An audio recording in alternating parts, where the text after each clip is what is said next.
Hey everybody, it's about 9 degrees Fahrenheit here in northern New Jersey, and I'm off for the holidays, so it's a great time to mess around with the boiler. So I wanted to be looking at my pressure. I've got a bunch of Magnahelic gauges. Like there's one, here's one. I had one on there that was pretty good. I had sealed it against any leakage because if you leave it exposed to steam, and actually there should be a column of air here that would keep the steam away from it, right? But if you leave it exposed to steam, or if it's leaking a little bit here, then that column of air is going to get pushed out, just as if it was a vent on a radiator, right? And steam would get into the gauge and it would condense in there and basically fill the gauge up with water, and you see water sloshing around in the front here because the front of these Magnahelic gauges, everything that's behind this plastic, is exposed to the high pressure side. So these top two, you get one on the side and one on the back, and then this rubber plug is for the blowout for the high pressure. But the high pressure side is the same as this area right behind this glass. So it'll fill up with water. It's kind of humorous, but you can shake it out and drain it out and then let it dry, and it's fine in my experience. But you don't want that to happen. So you can put a valve here so you only open it when you want to see the pressure. But I don't like my gauges to be leaky, and what I did today is I had a kind of a low range gauge on here, only like a 2 inches of water column gauge. And this is a low pressure switch that I have wired up to a timer circuit, which is in series with my thermostat line, so that when this thing hits, like, I don't even remember what I set it at, but something around maybe 15 or 20 inches of water column. The doorbell's ringing, can you believe it? Anyway, I don't like it when my pressure is, up at 1.5 or even 2 pounds per square inch. That's crazily high. Like, that's just dumb. When my pressure gets that high, all my radiators are filled up. So my feeling is, what's the point of running gas down here just to watch this temperature gauge go from here, right? This is where I'm usually sitting at. And this is going to be, I don't know, a couple inches of water column. So it's usually sitting like this when I'm filling up the radiators. Once they fill up, though, will start to run ahead. It'll be producing steam faster than they can condense, and it'll get all the way up to like 1.5 or 2, depending on what the pressure control's doing that day. And then it'll shut it off, and then it'll wait till it gets down to here, which is only going to take 30 seconds or something. Then it'll crank it right back up again. And the whole time, the radiators aren't doing anything different. They're full of steam regardless. So why should I be burning gas when all my radiators are full of steam and radiating as much as they can anyway? So I set up this timer circuit so that it shuts off the boiler for 10 minutes, which gives the radiators a chance to actually radiate some of their heat into the room. And then when the boiler comes back on again, it will run a little bit longer to fill them up with steam again, to get them nice and hot. And that cycle will continue instead of this cycle, which is just constantly on, off, on, off, on, off on a cold day like this. Anyway, back to my topic. I had a gauge that only had like a 2-inch range on it, and it was getting pegged during cold days like this. It was pegged at 2 inches, and I couldn't get an accurate measurement, and I wanted to have a little bit more of a range. So I have another one that I bought used on eBay, and this one has an 8-inch range, which is a little better because I can still read, if it's down at 1 or 1/2 inch, that'll still read, and I can read all the way up to 8 inches. And 8 inches is what? Like 1/3 of a PSI, something like that. It's like 27 inches per PSI. So, you can get it like up to 1/3 of a PSI, And that would be on this gauge, you know, just a few hashes below that 0.5, and so that would be good to let me see what my boiler's doing. Well, I hooked this up, and let me try to hook it up for you again, because well, it's not going to be the same. I already messed with it a little bit. So what it was doing was, it didn't seem accurate. Like, it was bouncing, but it wasn't really, it kept on moving all the time, and it just didn't seem like it was where it was. So I took the gauge off of the boiler, and I hooked up this tube, and I blow into it, right? Now, I'm running out of hands. I have to block that other port on the back right here. I'm gonna go block it with a plug. I'll be right back. Okay, I'm back, and I put the plug in, because they give you this variety of ports, right? You have one on the side, you have this one on the back that I just plugged, and then this red one is the overpressure blowout, right? If this thing goes over like 15 psi, that red plug will pop out to preserve the gauge from getting wrecked. But like I said, the gauge was behaving weirdly. Excuse my fancy workspace here of the cardboard box. But the gauge was acting weird. So I hooked this tube up to it so I could kind of get a sense of what was going on. So you blow into it, and I can tell it's leaking. So I'll do a few series, I'll blow into it, and then I'll just stop it, and you can see how fast it leaks out. So I'll put it up to the 8, and then I'll just stop. I'll hold my breath where it is, and you can see it leak out.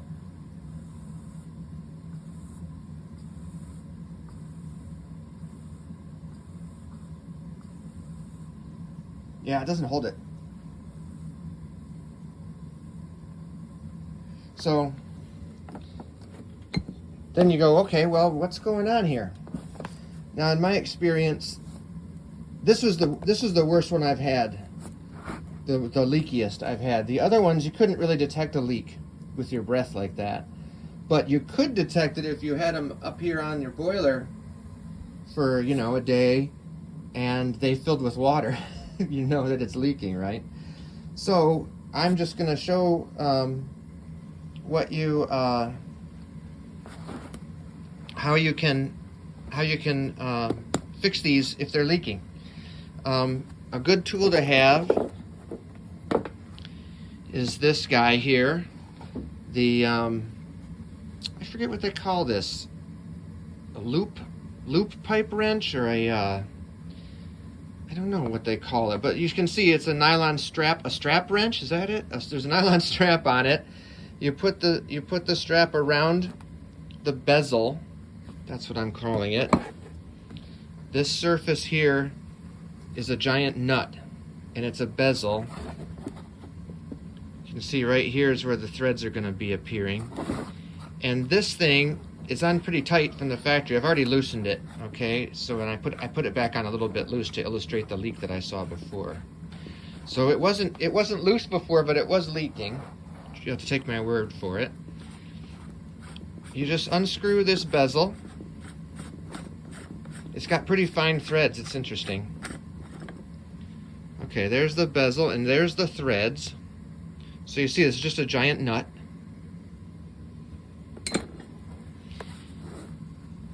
Then the crystal, the face, the glass, whatever, it's plastic, but whatever.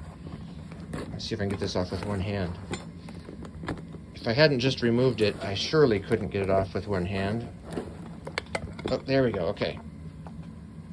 You want to lift it straight off because it's got this, this pin that's connected to the adjustment, right? So the adjustment goes here. This is a very small hex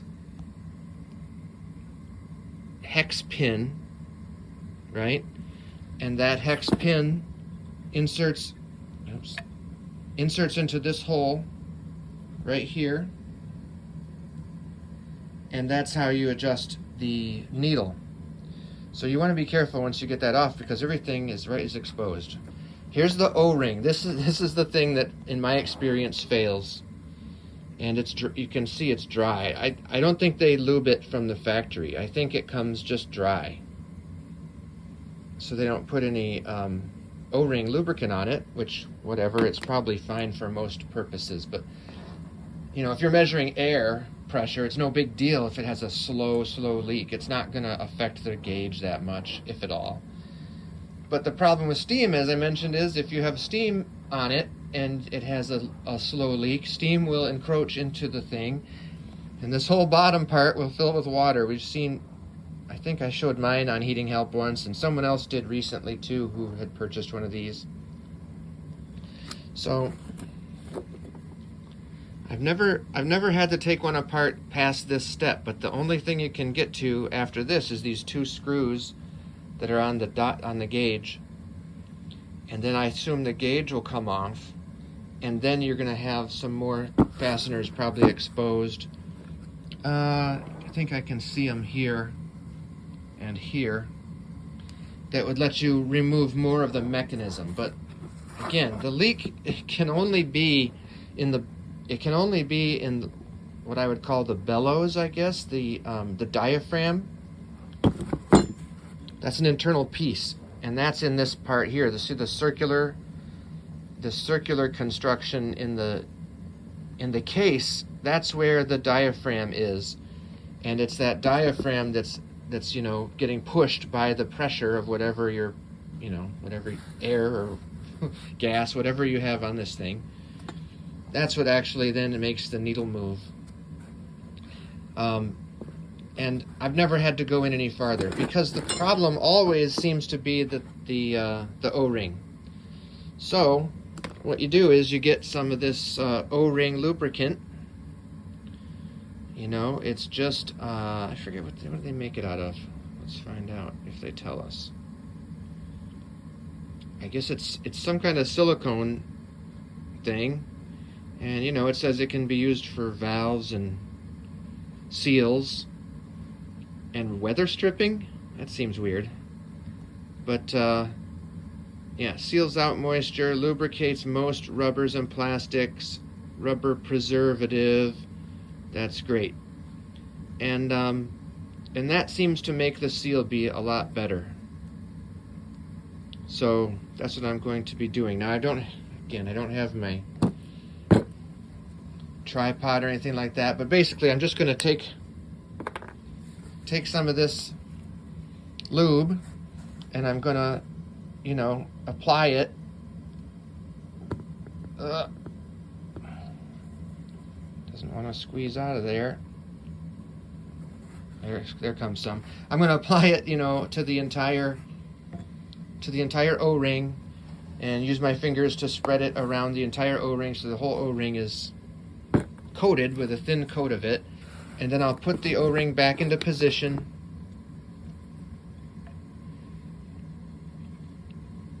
On the gauge, which is hard to do with one hand. And then I will reapply, or you know, reposition the gauge glass onto the gauge. Again, the only thing you have to be careful of is the little pin. You just have to make sure the pin carefully goes into the little hole. And that's it. So I'll put the lube on the O-ring, and I'll be right back. Okay, so I got the O-ring back in position with the plastic case, and it seems pretty good. You know, I made sure there was a film of the lubricant all the way around it. It's funny, you can see there's like a little bit of variance in the way this sits on here. See how it's really close to the top here, but then you come over here and you can see much more. Oops, the light is bad. But over here you can see there's more space, but it kind of depends on how hard you're pressing. So, you know, it's a plastic top front glass on it, so it's going to possibly deform a little bit. But when I apply this, when I put the bezel back in place, that should, and if I do it, you know, nice and firmly, that should, it will press this little lip right here, this lip, interior lip, it will press right around the edge of the crystal or the glass.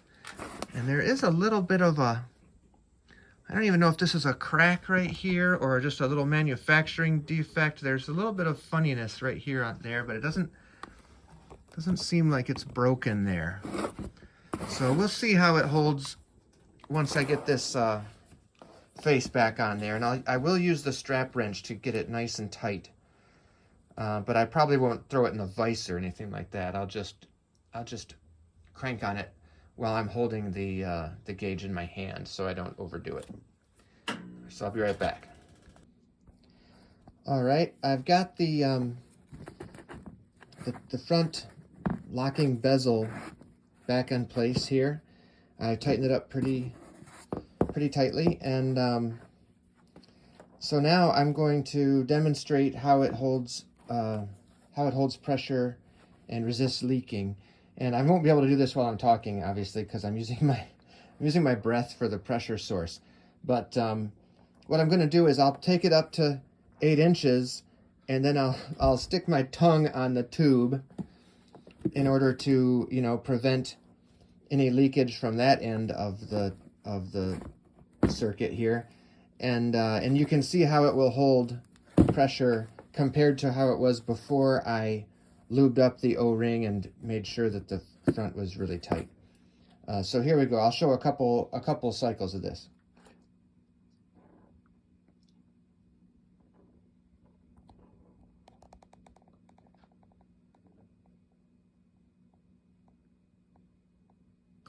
So that was me holding it. I promise I wasn't blowing the whole time. So this time I'll put it up somewhere between 6 and 8. And I'll hold it there so you can ensure that, you know, I'm not cheating.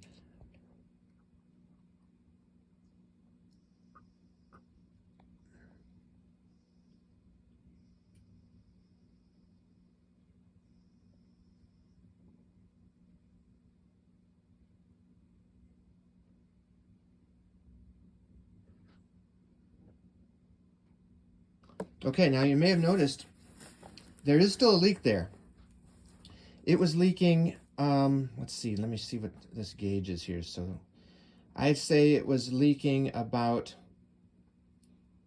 between 1/10 and 1/20th of an inch of water pressure was leaking out every few seconds.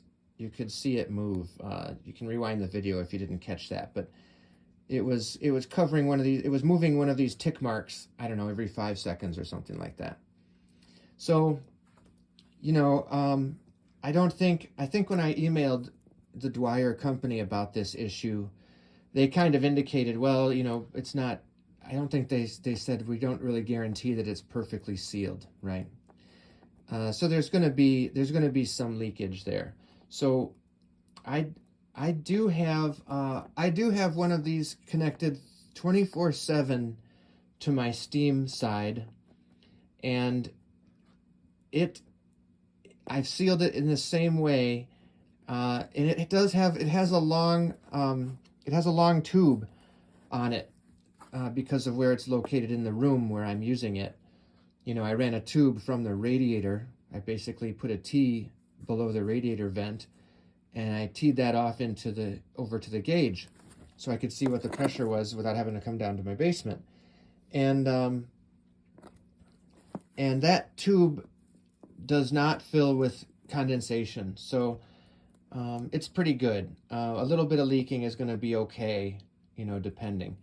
Again, I had a leakier gauge in that same position in the past, and I would see condensation in the tube occasionally, but after doing this same procedure with that other gauge, that problem went away. So I'll run, you know, the place where this gauge is going to live is mounted directly to this pipe here, this 1/4-inch pipe, and I'll leave it in place, and I'll let it be exposed to the steam for a few days, and then I'll report back with how it's doing to see if, to let you know if it's filling up with steam and condensation.